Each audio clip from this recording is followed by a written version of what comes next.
So, Assalamu alaikum everyone. Hope you all are fine and doing great. Today we have our guest speaker Dr. Naghman Zuberi with us, and he will be discussing about how to write an article for dental journal. So without any ado, I would like to welcome our guest speaker Dr. Naghman Zuberi. Assalamu alaikum sir, how are you? Walaikum assalam. I am good. What about you? Sir, Alhamdulillah, I am also fine. Sir, you can proceed from here. Yeah, sure. Good morning, everyone who is viewing here, and assalamu alaikum to everyone. So, we will be discussing actually one topic which is not very well covered in the past, and many people they had kind of issues whether they were trying to do some research or whether they were trying to get published their articles or their clinical experiences, or maybe if they were appearing in some of the board exams, because some questions they also come in the board exams regarding the dental literature. So I tried my level best to cover all the topics and in a very sequential manner. So let's see. And even after that lecture, if you are going to have any queries, any questions, I would be there to address those queries, those questions, or those ambiguities. You can always send me your queries and questions, or you can send it to the owner of this channel, and they can forward it to me, and then I will address to your queries definitely. So let's start now.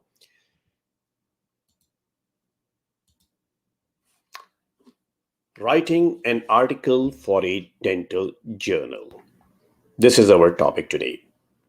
Gerard Peel was an author of several scientific books. And according to him, without publication, science is dead. Once you are conducting a research, once you are doing some work, once you have some discovery, you need to get published. But you have to get published in a very accepted manner. Different types of articles are being published in dentistry, like general IMRAD scheme, and then other types of articles, research posters, etc., etc. This general IMRAD scheme is actually I for the introduction, M is for the methods, R is for the results, A is for N, and D for the discussion. It was recommended by the International Committee of Medical Journal Editors in 1978. According to this general IMRAD scheme, abstract is a 1 to 4 paragraph summary of the paper. Then comes the introduction. It describes the background for the research or any reason why you are writing this article. Materials and methods, they provide specific details that how you conducted some research, which were the materials, what methods you have adopted, etc., etc. Then what were your results? What was the outcome of your research or your study?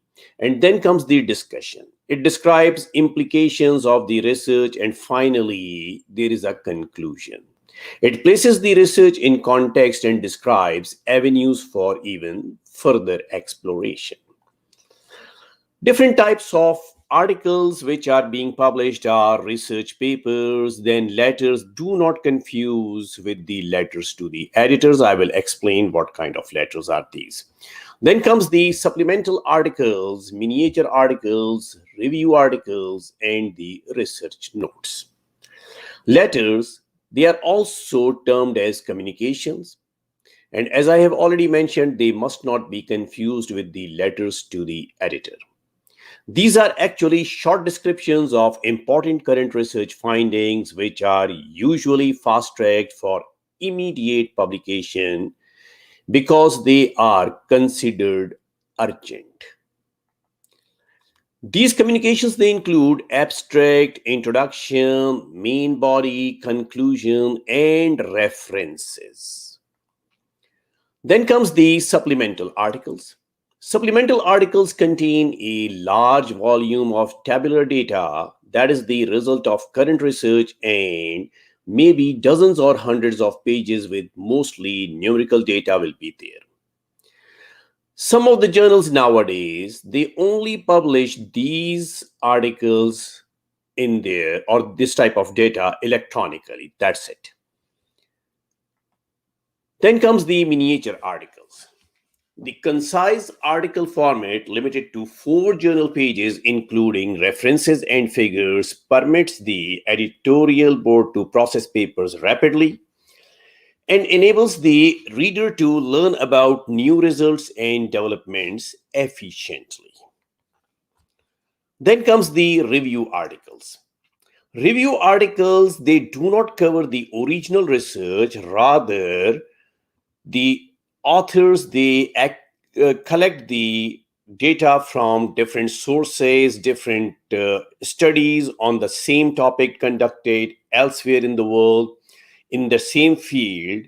And a systematic review is that type of literature review that collects and critically analyzes multiple research studies or the multiple papers, and then they make or compile one article and then they get it published. Many journals, they publish the review articles, like say for instance in North America, the Journal of Canadian Dental Association and Journal of American Dental Association. These are the journals where you will find many systematic reviews being published in the past. Then comes the review articles. The review articles, they include abstract, introduction, main body, and the references. Research notes are short description of current research findings which are considered less urgent or important as compared to those letters which we have just discussed about, the communications, that kind of letters. Then comes the research papers. Articles are usually between 5 and 20 pages and are complete description of current original research finding, but there are considerable variations between the scientific fields and the journals. Research posters are usually presented during a conference. They could be a complement to a talk or a scientific paper, or they could be just submitted just as a separate publication. They can be a good introduction to a new piece of research before the paper is published. Poster presentations are often not peer reviewed but can instead be submitted, meaning that as many as can fit will be accepted. The main problem is how to start writing. This is the hardest part. All of us are having so many ideas. On daily basis, we get so many interesting cases, or maybe we have done some kind of experiments and we achieved certain types of results out of it. But when to write, what to write, how to write. Do not wait until the conditions are perfect to begin. Beginning makes the conditions perfect. Once you feel that you have adequate information to start writing, start writing. Do not be afraid of getting rejected. The general structure of an article is that it has a title, an abstract, introduction, methods, results, discussion, acknowledgements, and references. Now, when we are conducting some research or some experiments, so how to start with it? Your methods, your results, they should be firstly addressed. Then the introduction of your article and discussion should be written, and these are always with the references.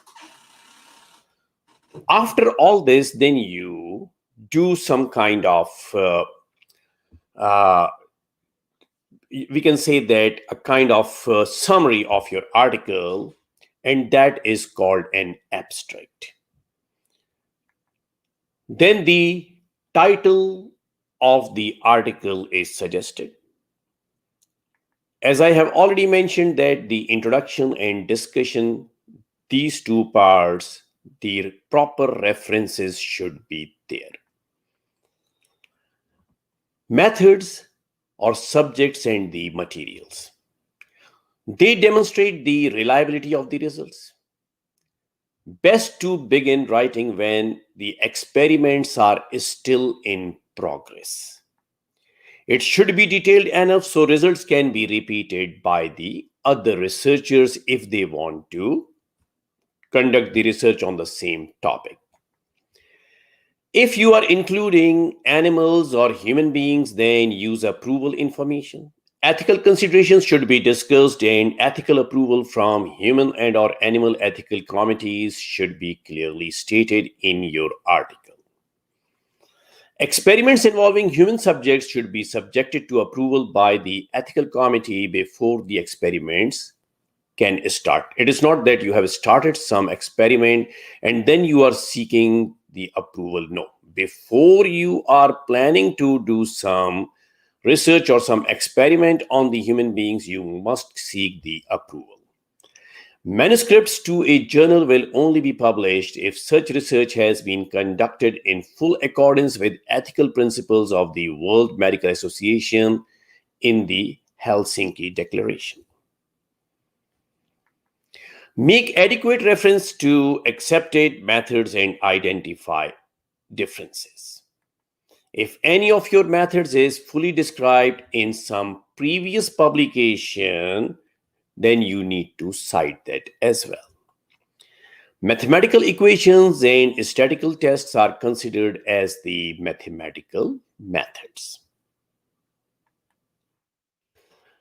Methods or subjects and the materials. This word material in the heading may be replaced by subjects when you are dealing with the human beings. The aim of this section is to make the reader understand what was done and how it was done so the reader can determine whether the study can adequately answer the questions or not. Editors reserve the right to reject articles if there are doubts as to whether appropriate procedures have been used or not. Clinical trials should be reported using the concert guidelines available at this website prior to the start of the study. All manuscripts to scientific journals reporting results from a clinical trial must indicate that the trial was fully registered at a readily accessible website, and this is the a website where you can register your clinical trials.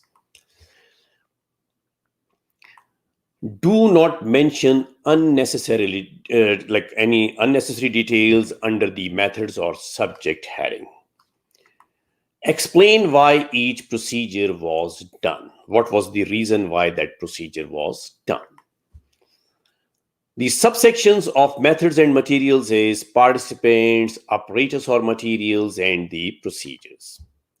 Participants should be adequately described and should be representative. It is not that you are just describing it without actual representation of those participants. The importance is it will be assessing the results, generalizing the findings, making the comparisons in replications. The literature is going to be reviewed, and you can also use the secondary data analysis in this part. Secondary data analysis refers to the analysis of existing data collected by other researchers. Secondary analysis affords researchers the opportunity to investigate research questions using large-scale data, so you are saving your time by going into the data which was collected by other researchers and that is available to you. Major demographic characteristics should be reported with the participants, like the gender and the age, racial and ethnic designation if it is a requirement of the research. If it is the requirement of the research, then the national origin of the participants. Then their level of education if it impacts the research. Their health status, what languages you use, like here in Canada, if you have used like French and English, or you have used some languages which are being spoken by some ethnic groups which have migrated in the past, and you are conducting the research on that ethnic group in that particular region. So language which you have used, you have to mention that as well. Then comes the apparatus. The function of the apparatus or materials used in the experiment. Equipment obtained from a commercial supplier, so its model number of the equipment should be mentioned, the supplier's name and the location should be mentioned. If you have designed some equipment yourself or custom made complex equipment is there, so probably the drawing or the photograph of that equipment should also be included. Then come the procedures. Here you summarize instructions to the participants, formation of the groups, and if some specific experimental manipulations are being done. Describe the control features in the design. Then comes the results. Briefly repeating protocols can be effective under this heading.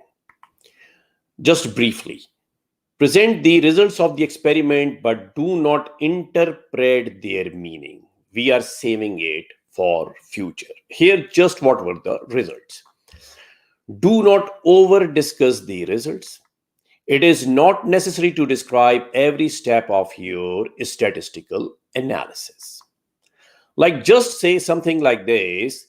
If you have conducted, just giving you an example, the odds ratio for severe caries based upon whether the child drank milk was 0.44, that is 95%, CI, that is 0.23 to 0.84. So something like that, which is making sense when the reader is going through the article and it is giving them the results, that what were the results over there. Just giving you an example.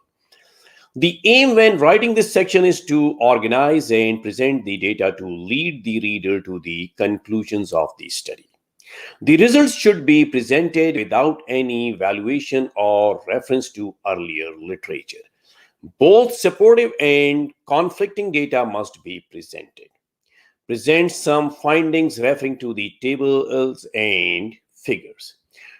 Tables are always better than the graphs. Like example is incorrect. The results for determination of root resorption as a function of extraoral time is presented in table 1. This is not the right way of writing about the tables or referring to the table.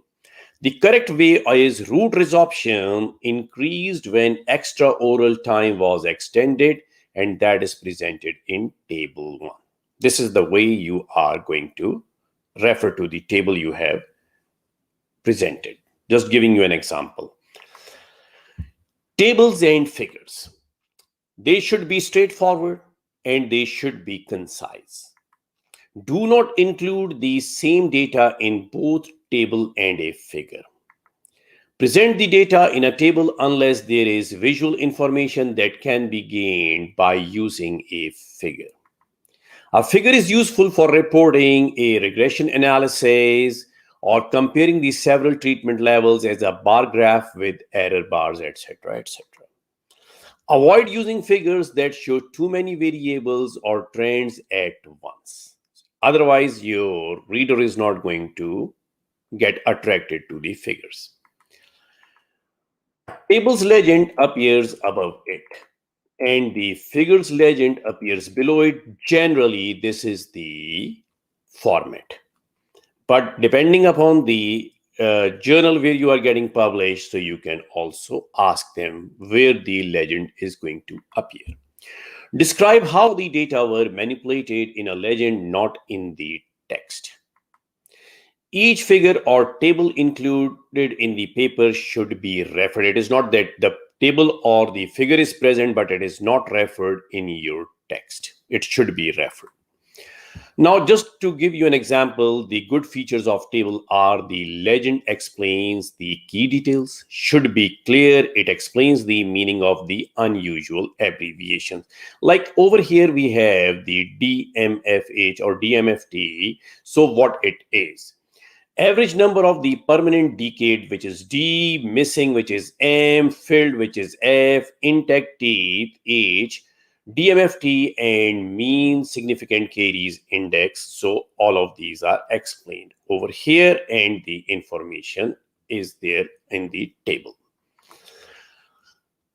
Over here, we have a figure with the DMFT, D, E, EIF. So here the legend is DMFT index, D is decayed, missing is E extracted, then we have EI extraction, and indicated F is filled or restored. Introduction of your article. What should it be including? It is very important because here you are actually presenting what is in the bag for the reader. So here you will be telling about the importance and necessity of the study. Write this section in the past or present tense, never in the future. That we will examine, that is not the correct word. We have examined, or we examine. We are examining, or what we are conducting this research. This section should contain current state of knowledge or understanding at the beginning of the investigation. A statement of the purpose should be included. If there is some hypothesis or multiple hypotheses, or if null hypothesis is there for your research, so you have to also include that in the introduction. In the background, introduce the reader to your research. Do not summarize and evaluate all the past literature on the subject, just about your research. Save other studies you may be tempted to discuss for the discussion. In the discussion section, you can discuss other studies where they become a powerful tool for comparing and interpreting your results. Then the statement of purpose. It expresses the central question you are asking and thus presents the variable you are investigating. For example, this study investigates the relationship between water fluoride level and a decline in the dental caries. So this is the statement of purpose. Or the purpose of this study is to determine the effect of toothbrushing after midday meals and improvement in the oral hygiene condition of the institutionalized elderly population. Institutionalized who are in long-term care or in the hospitals. Hypothesis, the explanation you are proposing for certain observation. That is the hypothesis. It should be accompanied by a prediction of results. For example, the daily removal of supragingival dental plaque is a major factor in the prevention of caries, gingivitis, and periodontitis. This is the hypothesis.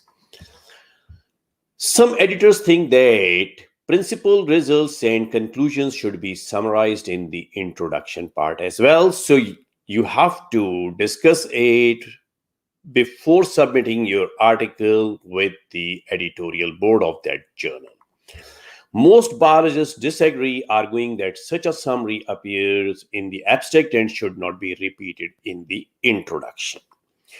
Do not repeat abstract in the introduction, and do not repeat introduction in the discussion part. Rules for citation in text.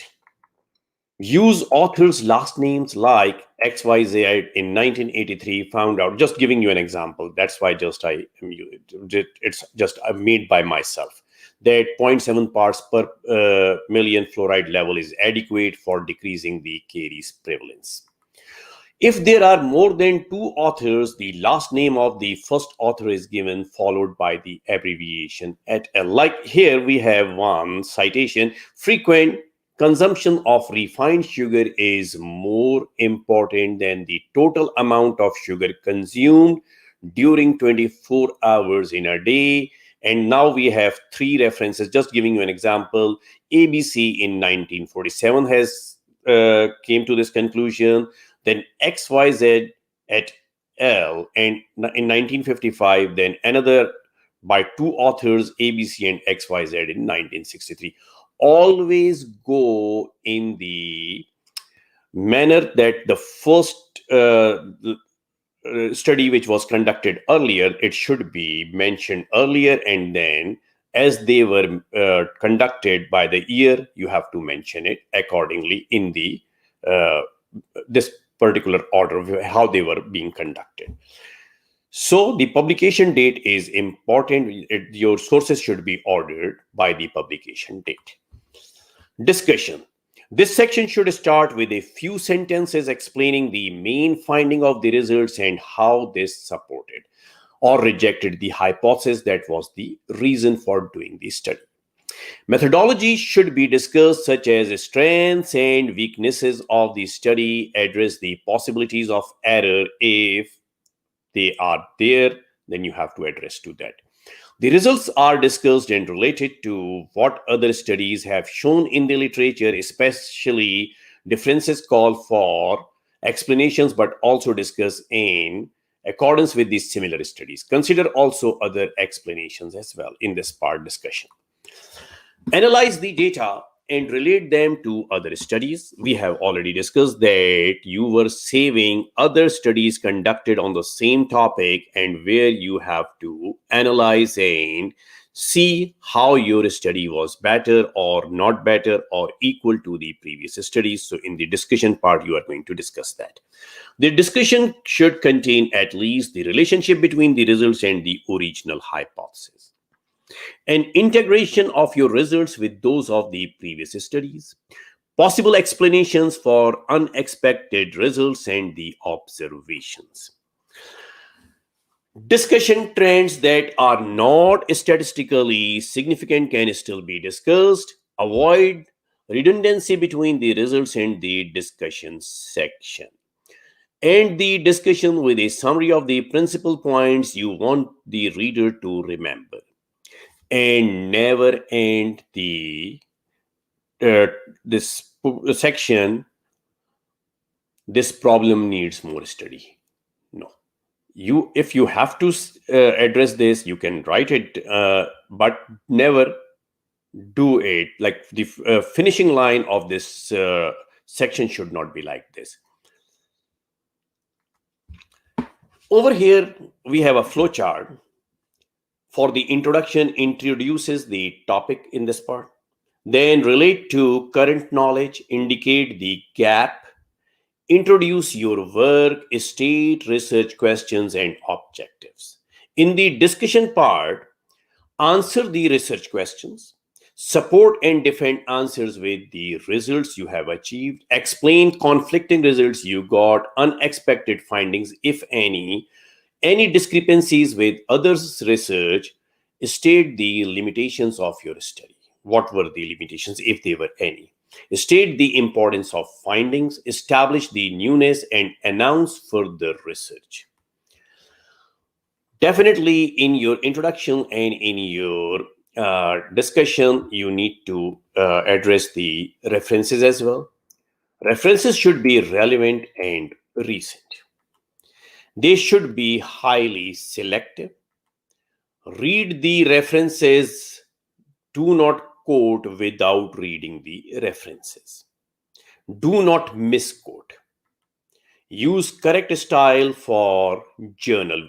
So you can go through the other articles in that particular journal and you can see how the references are quoted over there, and use the same style. If you have to include web references, the full URL should be given and the date when the reference was last accessed.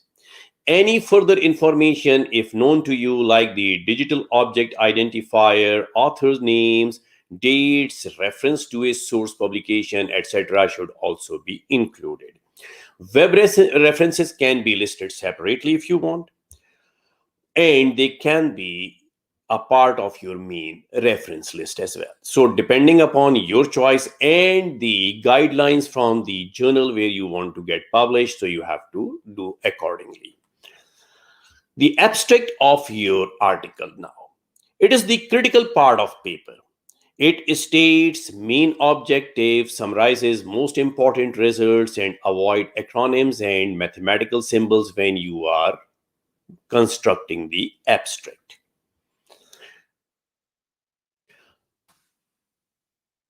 For the abstract, write and rewrite until it becomes flawless. Many readers quickly browse through the abstracts rather than read full articles, so you must catch their attention. For this reason, you should express your findings clearly and in a structured way. Avoid unnecessary details and always end with a conclusion. Describe what was done in the study, how it was done, and what were the results or what was the result.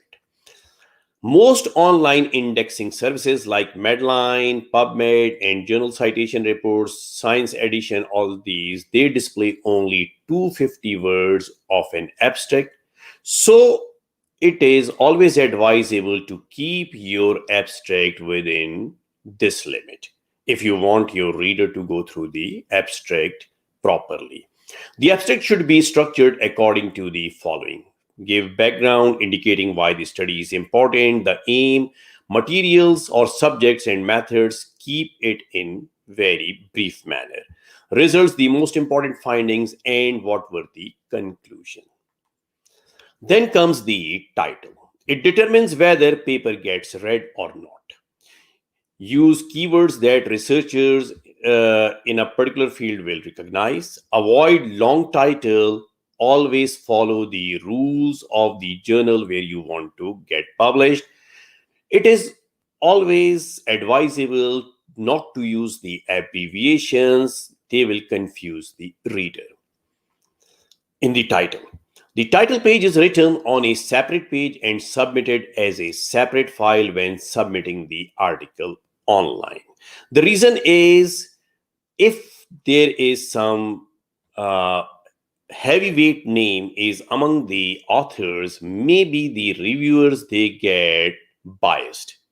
So that is why the anonymous character, like the if this effect will be there, the reviewers, they will be sent the article without disclosing the name of the authors. Similarly, at times, even the authors, they don't know the names who have reviewed their articles. So for that reason, the title page is written on a separate page and submitted as a separate file when submitting the article online. The reason for this is to ensure that the manuscript can be reviewed without names of the authors being known to the reviewer. I have already mentioned names of authors and their institutional affiliations should be indicated on the title page. Follow the author guidelines when creating the title page from the journal where you are intending to get published. A running title which appears at the top of all pages of your published article should also be chosen. It has to be limited to maximum 60 characters. Include institutional affiliation, address, email also in the title page. Authorship, that is also very important. Only those persons who have made a significant contribution to the manuscript submitted should be listed as the author. It is not that I like this person in my team, so I will, or in my department, I will include his or her name in the authorship, or just to favor someone, you are going to include the name in the authors list, because this is basically not a very good practice, and it is considered kind of a fraud actually. Some of the authors, they will offer you that you pay them some money and they will include your name in some of the articles, which is again ethically not a very good thing. Limitation of the number of authors. It depends upon the journal to journal. Like some of the journals, they will only allow 3 authors to be included. Others, they allow 6 authors to be included, so you have to again check where you are getting published. Keywords. Submit few keywords and number of the keywords depending upon the journal's requirement. Few want 4 keywords, few want 6 keywords. So these keywords will be used for indexing purposes. Use proper English or internationally acceptable terms in the field. Only abbreviations, if you are using any abbreviations, only those abbreviations which are firmly established in the field, they could be eligible. Then comes the declaration of the competing interest. Authors must disclose any financial and personal relationships with other people or organizations that could inappropriately influence their work. So, to avoid the bias, there must not be any conflicts of interest. Examples of potential conflicts of interest include employment, consultancies, stock ownership, honoraria, paid expert testimony, patent applications, registrations, and grants or other funding from different sources. Articles peer reviewed. You must have read peer review. What is this peer review? Peer review is an academic term for quality control. It is giving the assurance that this article is gone through a quality control if it is peer reviewed. Each article published in a peer reviewed journal is closely examined by a panel of reviewers who are expert on the article's topic, that is, the author's professional peers, hence the term peer review. The reviewers look for proper use of research methods, significance of the paper's contribution to the existing literature, and integration of previous authors' work on the topic in any discussion, including the citations.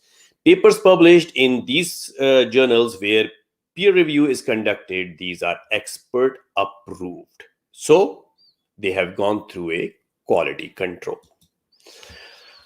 When you are conducting some research and you want it to get published, so once you are close to the completion of research, then you start preparing your manuscript.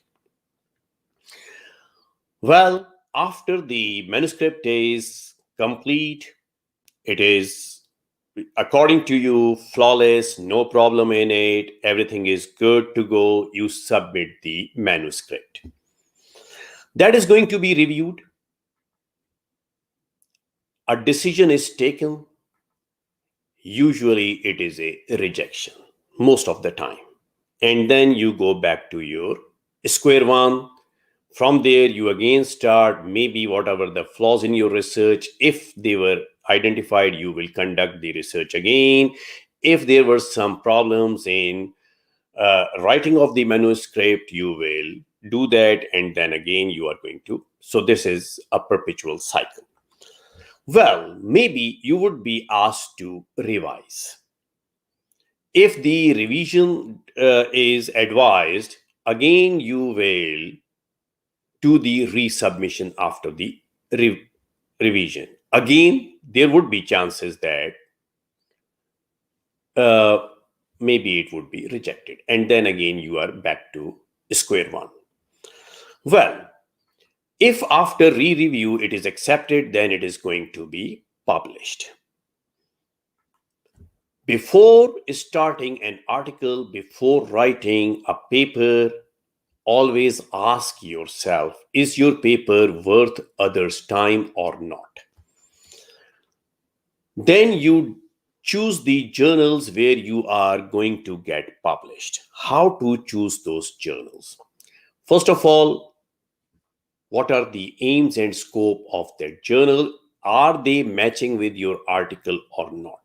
Which type of articles they publish? What are the current hot topics being published? And what is the readership of that journal? Two important things which we need to emphasize on, that is the impact factor and the immediacy index. I will explain these to you in a few minutes. Generalized journal, where all the generalized topics are being discussed, like from one topic of the dentistry to the other topic of the dentistry, from basic sciences all the way up to the implantology. Everything is there. Specialized journals are those which are only and only targeting to that specific field, like the Journal of Periodontology, Journal of Prosthetic Dentistry, Journal of Orthodontics, Journal of maxillofacial surgery or oral surgery, whatever. Then you have to see whether the journal is of low impact or high impact. I will explain that to you in a while. So impact factor is important when you are getting yourself published. Relevance, what is the scope of journal? It is not that you have conducted some research on composites or you want to get it published in the Journal of Periodontology. What is the audience of that particular journal? You have conducted a research on some maybe electron microscopic features of some bone regeneration, and you are planning to get it published in some orthodontic journal or maybe in some public health dentistry journal. That is not correct. The time is also important. When your journal is going to be reviewed, how much time will they take, and when it is going to be published, or it was going to be presented to the public. Some journals request the authors to submit their original manuscript and figures via the online submission. Using this online system, it is easy for the authors to submit manuscripts and track their progress through the system to publication. Reviewers can easily download the manuscripts and submit their opinions to the editor. Editors can manage the whole submission, review, revise, publish process. So nowadays, online submission has made the life easier and quicker. What is this impact factor which I have just discussed about? Measure of the frequency which the average article in a journal has been cited in a particular year. So cites to recent articles divided by the number of recent articles, that is the impact factor. All citations in a journal in a particular year during the last 2 years is divided by all citable articles in the journal during the last 2 years. That is going to give the impact factor of that particular journal. Immediacy index of a journal is the average number of times an article is cited in the year it is published. The journal's immediacy index indicates how quickly articles in a journal are cited. Well, rejection is not the end of the world. Definitely in the beginning, when you are writing the articles, it is not that once you get rejected and you get disheartened. No. Rejection is not the end of the world. You have to write and rewrite and rewrite. Well, you can also, if you are a practitioner, you have a website of your clinic, you can start some blog and you can start writing. At least that is going to give you some confidence. It will help you in improving your writing skills. Or if some other platform is providing you without rules, just the communication type of things or letters type of things, you can always write, you can present your cases, you can just start communication so that your writing skills are going to be improved till you will be at that level where you can present an article to some world-class journal where it is going to be published. So after rejection, don't consider that it is the end of the world. Take a deep breath, pick yourself up, dust yourself off, and start all over again. So hopefully this small presentation would have helped you, and inshallah soon we will come back with some other articles. If you have any queries regarding that, you can always send it direct to me, or you can send it to the owner of this channel and they will send it to me and we will definitely address to your queries. Thank you very much. Thank you, sir, for the great lecture. Khuda Hafiz. Allah Hafiz.